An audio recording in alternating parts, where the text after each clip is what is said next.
Hey, so here is a snippet of Alfred's first day.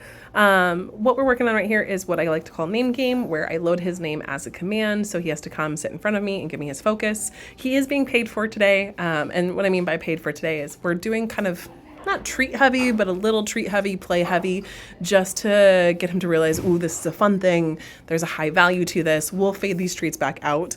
But just for his first couple sessions, we'll focus on having that high value.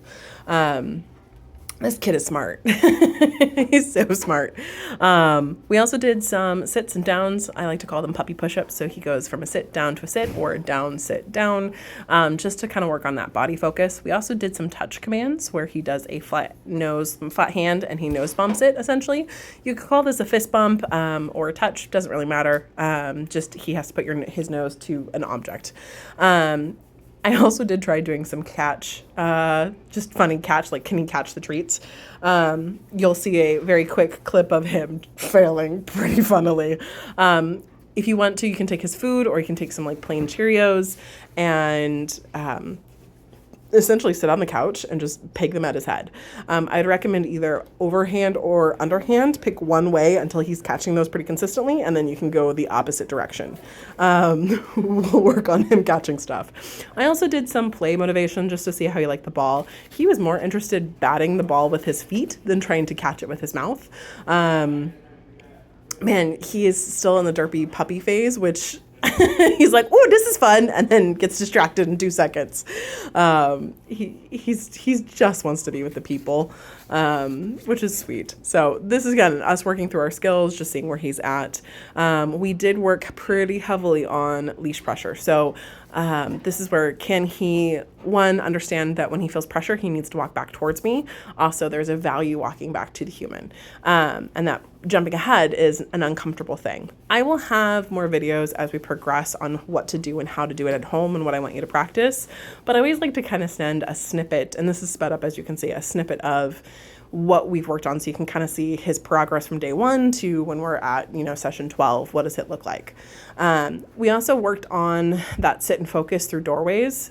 He was a prince walking through that one, but there was a couple doorways that he just like bulldoze through, like, hello world, I'm here. So that's where, okay, we're going to practice going through thresholds.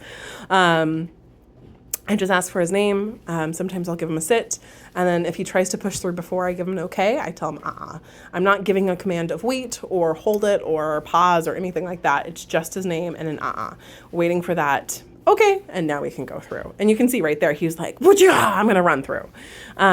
This is great for focus. This is great for understanding the default, which is sitting and looking at people. And you can tell when someone walks past or another dog goes nearby, because he just gets squirrel moment, like, woo, what is that? Oh, right. This is what we're doing. So pretty common, pretty normal for his age. He's got this, actually. It's just building up the duration of him focusing for it. I kind of like to joke, I think we talked about this in our eval, like turning on the light bulb. We're turning on the light bulb so it stays on for longer periods of time instead of just, living in a derp-to-derp world. Now, this is another example of us working on leash pressure. It's just too hot for him to be outside and to do leash work outside. So this is us working on essentially on the inside aspect, walking back and forth. Now, this is where I'm really honing in on, you can't put that pressure on that leash. So we either stop, sometimes I go back and forth, sometimes we redirect. Now I am purposely walking in this particular hallway because that's the door to go into the, what we call central, where the dogs that do day school, daycare get to go play. So he's like, hey, this is where I go. Hey, this is where I go. This is where my friends are. And you can tell when he gets distracted with that. Also, he pulls harder towards you can see the door with the light. That's where the lobby entrance is. So this is where we work on, nope, you don't get to run through to the lobby and say hi to people. So day 1, we're getting somewhere. So again, establishing a baseline. I'll have more information on how to reinforce that leash skills. But we are hitting at day 1 just to help you not have him pull you or choke himself. But overall, really good first day. We worked multiple times throughout today, but this is, again, just a snippet so you can see what that looks like. Let me know if you have any questions, and I will see you guys on Friday.